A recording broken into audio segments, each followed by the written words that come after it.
फसल रे पोक लागिले चासी माने साधारणतः रासायनिक कीटनाशक व्यवहार करती किंतु धान अमल परवर्ती पड़िया जमीर विस्तृत परिचालना कार्यक्रम बा सीआरएफएम अधीन रे कीटनाशक परिवर्ते व्यवहार हेउछि एक अभिनव उपकरण जार ना फेरोमोन ट्रैप बा संग आकर्षक जंता।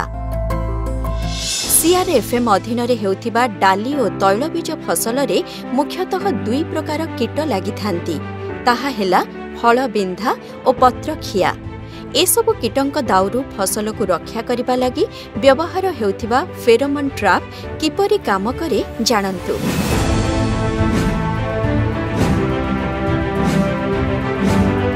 फेरोमोन ट्रैप एहा एमिति एक उपकरण जहा कीटमानंकु निज आड़कु आकर्षित करी जंतारे फसाए।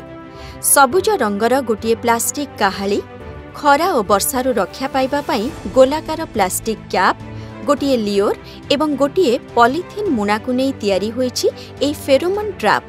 ए जेन फेरोमोन ट्रैप हमर यंत्र अच्छे सेतिर काना होजे कि आमे चासी माने सब उपकृत हे पारुछु समस्ते और वंश वृद्धि जेन रहू जे कीट पतंगर सेटा कमी करी माने उपकृत होउ।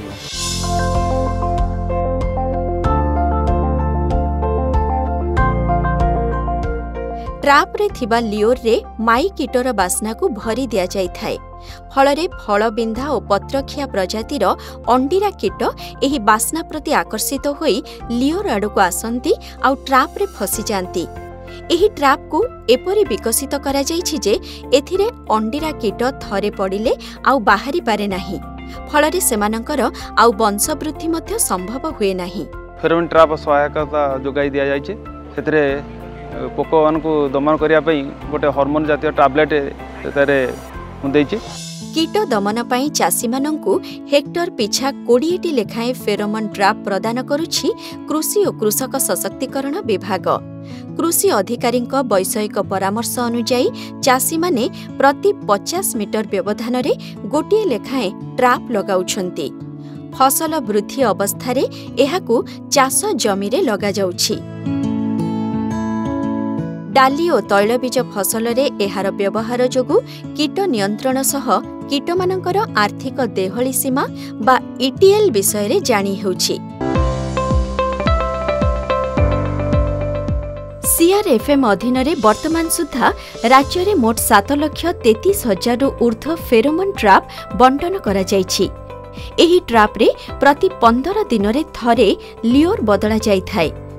तेणु चासी मानंकु 14,57,000 रु ऊर्ध्व लियोर मध्य प्रदान करिछि कृषि और कृषक सशक्तिकरण विभाग। कीट पतंग रही करी तार जेन बेसी क्षति जेन करसन सेटा कमुछि और धीरे धीरे तार चासी माने काण पोछन जेन बेसी उसकसा ना करी करी इथिरे तार मान उपकृत हे पारुछन।